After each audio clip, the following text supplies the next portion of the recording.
قربان جائیں کہ محمد رسول اللہ صلی اللہ علیہ وسلم کی کتنی تڑپ تھی، اور رسول اللہ نے فرمایا کہ ہر ہفتے کی رپورٹ اللہ کی بارگاہ میں پیش کی جاتی ہے، سوائے 2 لوگوں کے ان کے اعمال کو روک دیا جاتا ہے۔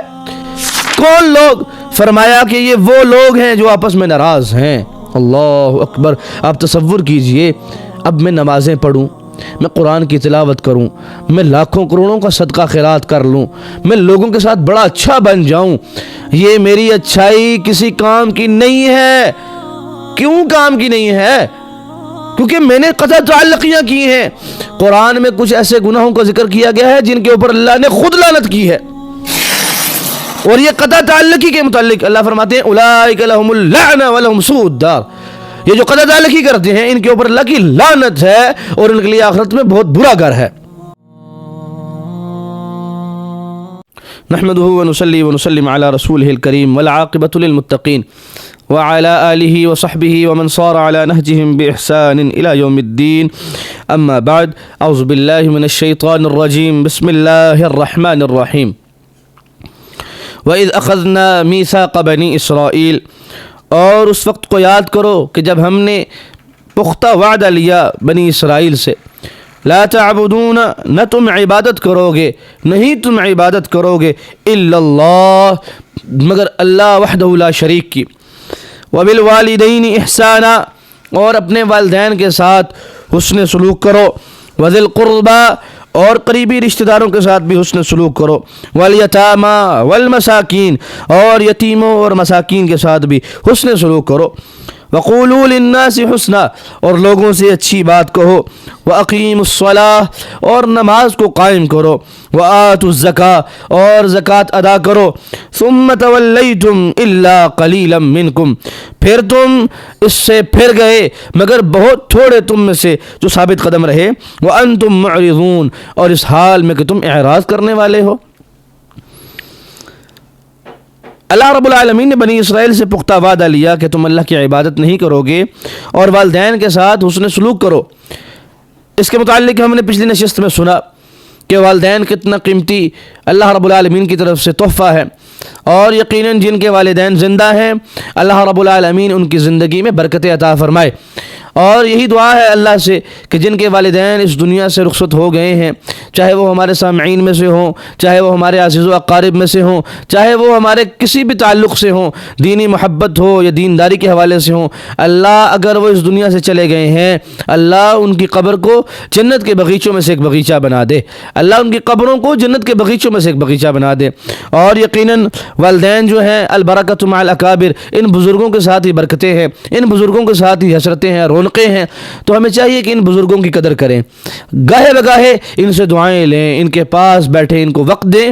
یہ یقیناً ایک درد مندانہ بات ہے کہ ہمیں خود اس چیز کا احساس کرنا چاہیے، اور شریعت کے ہر پہلو میں ہی بزرگوں کے متعلق گفتگو ہے۔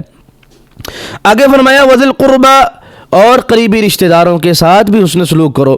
اب آپ دیکھ لیں یہ آیت اتنی مجرب ہے اور اتنی قیمتی آیت ہے کہ یہ علی الاطلاق ہمیں بھی یہ باتیں سنائی جا رہی ہیں کہ امت محمدیہ تم تو بہت افضل امت تھے، تمہیں تو ان باتوں سے بالا تر ہونا چاہیے تھا، تمہیں تو ان باتوں کی یاد دہانی کروانے کی ضرورت نہیں تھی، لیکن افسوس کی بات یہ ہے کہ یہی باتیں ہم میں کثرت سے پائی جا رہی ہیں کہ وذی القربى، قریبی رشتہ داروں کے ساتھ حسن سلوک کرو۔ آج بھائی بھائی سے ناراض ہے، بھائی اپنے بھائی کا چہرہ دیکھنا پسند نہیں کرتا، اور ناراضگی کس بات کی ہے؟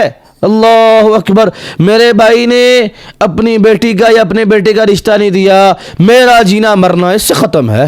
اللہ اکبر، ہم نے چھوٹی چھوٹی باتوں پہ جینا مرنا ختم کر دیا۔ میرے بھائیوں، یہ بات اچھی طرح سمجھ لیجیے کہ رسول اللہ صلی اللہ علیہ وسلم نے فرمایا کہ جو بندہ بھی 3 دن سے زیادہ کسی بھائی سے ناراض رہتا ہے، چاہے وہ بڑے سے بڑا عمل کیوں نہ کر لے، بیت اللہ کا حج کر کے آ جائے، اگر وہ اپنے بھائی سے 3 دن سے زیادہ سے ناراض ہے، اس کے اعمال اللہ کی بارگاہ میں قابل قبول نہیں ہیں۔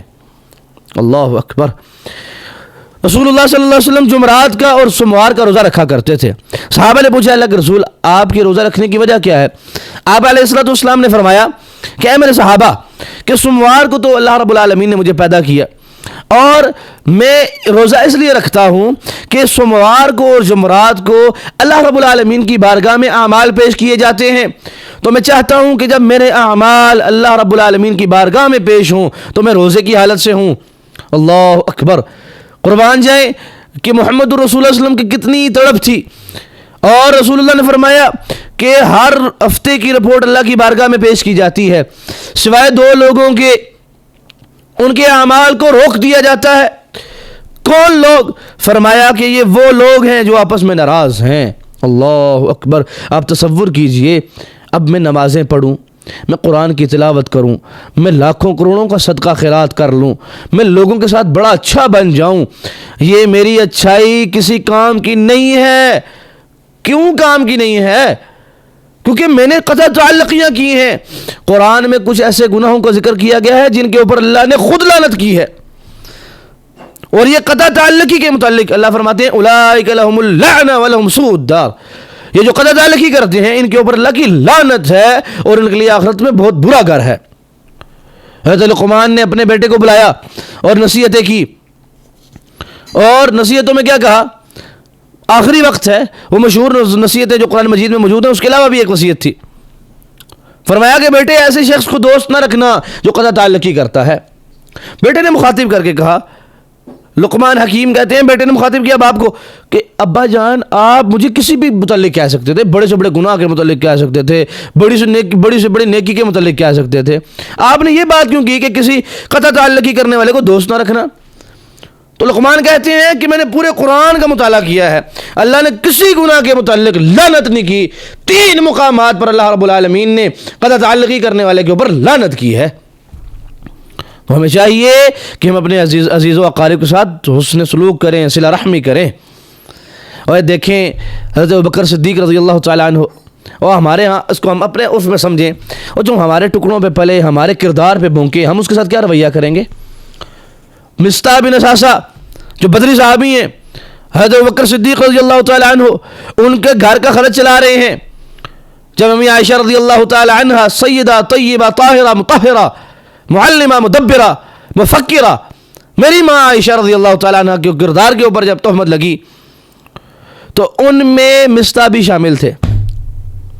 حضرت ابوبکر صدیق کو پتہ چلا، ابوبکر صدیق نے قسم اٹھا لی کہ میں آج کے بعد مصطح کو 1 روپے کا خرچ نہیں دوں گا۔ اللہ نے قرآن میں آیتیں نازل فرما دی، وَلَا يَأْتَلِ أُولُو الْفَضْلِ مِنْكُمْ وَالسَّعَةِ أَنْ يُؤْتُوا أُولِي الْقُرْبَى وَالْمَسَاكِينِ وَالْمُهَاجِرِينَ فِي سَبِيلِ اللَّهِ وَلْيَعْفُوا وَلْيَصْفَحُوا أَلَا تُحِبُّونَ أَنْ يَغْفِرَ اللَّهُ لَكُمْ؟ اللہ اکبر، اللہ اکبر! اللہ نے آیتیں اتار دی کہ اللہ رب العالمین نے جن کو وسعت دی ہے، جو فضل والے ہیں، وہ اس بات پہ قسم اٹھا رہے ہیں کہ وہ نہیں دیں گے۔ أَلَا تُحِبُّونَ أَنْ يَغْفِرَ اللَّهُ لَكُمْ؟ کیا وہ یہ بات پسند نہیں کرتے کہ اللہ انہیں معاف کر دے؟ کیا وہ یہ بات پسند نہیں کرتے اللہ انہیں معاف کر دے؟ تو بکر نے کہا کیوں نہیں، میں پسند کرتا ہوں کہ اللہ مجھے معاف کر دے، اور اسی دن سے مصطح کا خرچہ جاری کر دیا۔ اتنی بڑی ہمارے ساتھ زیادتی کی ہے کیا ہمارے رشتہ داروں نے؟ نہیں کی۔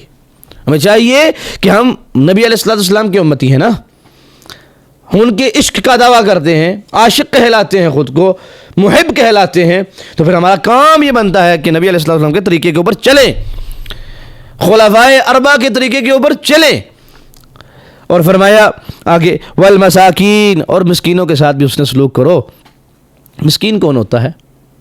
فرمایا کہ وہ مسکین، مساکین کے ساتھ اس نے سلوک کرو۔ یتیم کے متعلق فرمایا کہ یتیم کب تک ہے یتیم، والیتامى والمساکین، یتیموں کے ساتھ بھی اس نے سلوک کرو، مسکینوں کے ساتھ بھی۔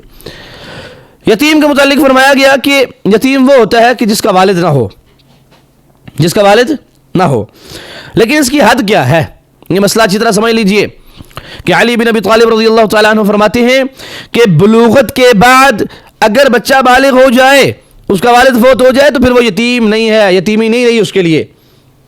بات سمجھ آ گئی ہے؟ اس کے بعد فرمایا وَقُولُوا لِلنَّاسِ حُسْنًا، اور لوگوں سے اچھی بات کہو، اچھی بات کہو۔ بہت خوبصورت نکتہ ہے، بہت خوبصورت نکتہ ہے۔ بنی اسرائیل کو حکم ہوا حسنا، اچھی بات کہو۔ ہمیں حکم ہوا وَقُلْ لِعِبَادِي يَقُولُوا الَّتِي هِيَ أَحْسَنُ، ہمیں حکم ہوا کہ سب سے اچھی بات کہو۔ اللہ اکبر!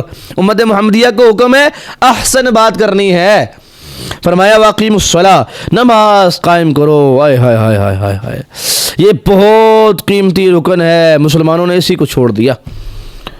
اسلام بنیاد جن چیزوں پہ کھڑی ہے ان میں نماز ہے، ہم نے نماز کو ترک کر دیا ہے۔ فرمایا وآتوا الزکاۃ، زکوٰۃ ادا کرو۔ ثم تولیتم الا قلیلا منکم وانتم معرضون، اتنا کچھ جان لینے کے بعد ہم نے تم سے وعدے لیے، بہت تھوڑے تھے جو ثابت قدم رہے، باقی سارے پھر گئے۔ فرمایا وقلیل من عبادی الشکور، تھوڑے ہی ہوتے ہیں جو اللہ رب العالمین کے بندوں میں سے شکر ادا کرتے ہیں۔ تو ہم اللہ سے دعا کرتے ہیں اللہ رب العالمین ہمیں ان باتوں کو اچھی طرح سمجھنے کی توفیق عطا فرمائے۔ وما توفیقی الا باللہ علیہ توکلت و الیہ انیب۔